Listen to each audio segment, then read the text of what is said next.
5 days, but we're beginning to get some blockbuster details of what he has written in this new book. And obviously, these are things that are going to get under the skin of the President Trump. Among the things that Comey discusses is his infamous now meeting his first meeting with the president in 2017, when he went to go brief him on what is now known as the dossier of Russia allegations, Russia collusion allegations.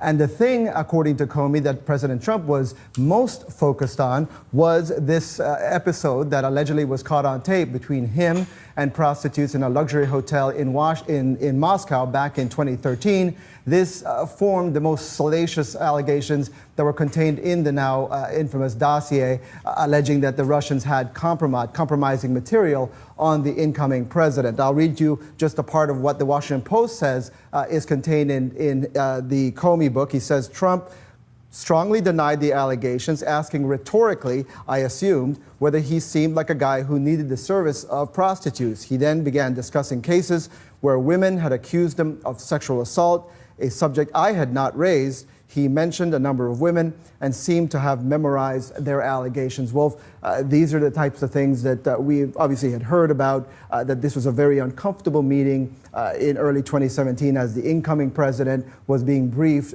not only about the threat from Russia, but also other national security threats. And James Comey pulled him aside at the end of this briefing with his top intelligence officials and decided to brief him on a summary of what the FBI knew about this dossier of allegations of Russian compromising information that they claimed to have on him. And obviously, this is where their relationship began to immediately sour. We now have heard from the president who claims that he thought that James Comey was trying to essentially blackmail him to hold something over his head. Comey describes a different reaction, obviously, from what we're seeing in this book. And you're getting, Sarah, more bombshell quotes from this new book. That's right. When you see the sort of the Washington Post quotes, again, they've an early copy of the book. You can tell that the president was really focused on this tape and the notion of golden showers. Apparently, in one of his conversations with James Comey, according to the book, the president says, I'm a germaphobe. There's no way I would let people pee on each other around me. No way. He also brings it up in another phone call. This one was apparently on March 30th, 2017, according to this book, saying for about the fourth time, Comey here is referring to the president, he argued that the golden showers thing wasn't true, asking yet again, can you imagine me hookers? Comey writes of this call. In an apparent play for my sympathy, he added that he has a beautiful wife and the whole thing has been very painful for her. He asked what we could do to lift the cloud. And obviously, look, the White House knew this book was coming. They have been working alongside with the Republican National Committee to try to figure out how they were going to respond to this. And I will tell you, in one of the talking points that was going around with the Republican National Committee and their supporters today, allies of the president, they bring up what they say are Comey's bizarre decisions as a way to try to discredit the former FBI director. And one of the things they bring up is the notion that Comey would pull the president aside, then the president-elect, and brief him on this now infamous dossier.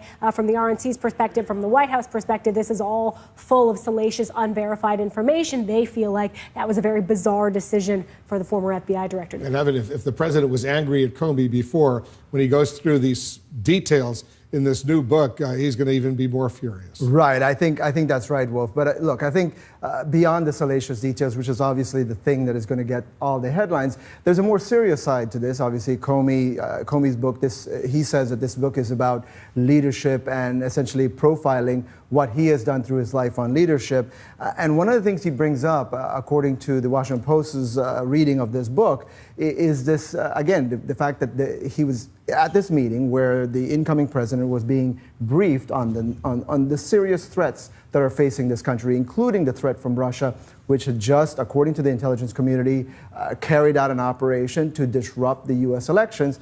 And according to James Comey, he says that nobody on the Trump team really asked any follow-up questions about Russia. They didn't seem to be interested in talking about that. Instead, what they were more interested in is talking about how to spin what they were being briefed about for the public after the meeting. Obviously, the public was going to be learning that the incoming president was being briefed by his intelligence chiefs. And so I think that reading from Comey, his description of what happened at that meeting, I think is going to be the undercurrent that's going to carry through this entire book. His description of how he viewed this president and how he viewed it in comparison to his experience with Barack Obama.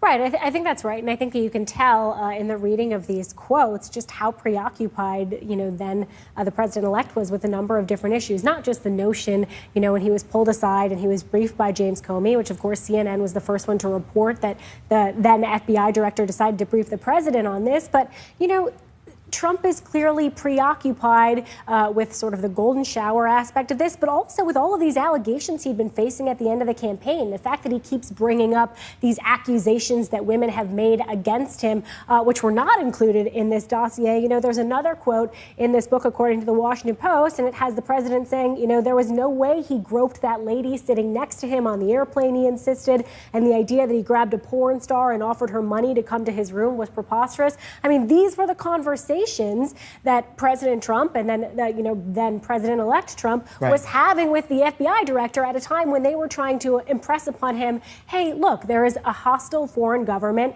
that was trying to interfere in our election. And Wolf, I mean, keep in mind, again, we were the first to report that this briefing had occurred and what was contained in the briefing. The first reaction from the White House, if you remember, when we reported this story, was to deny that the president had actually been briefed on the dossier. They said that had not occurred, that this was an intelligence briefing and that it had not occurred. It wasn't until we followed up and described more details, saying that this was a one-on-one meeting between James Comey and the incoming president, that finally their responses or their denials finally fell away. And I think it's important because this sets up, the pattern that we've seen with the White House, beginning on that first day when we reported this story, where they said that something did not occur, which we know had occurred. And again, it goes back to this idea that the president was obsessed with certain parts of this dossier. He wanted to make sure that people knew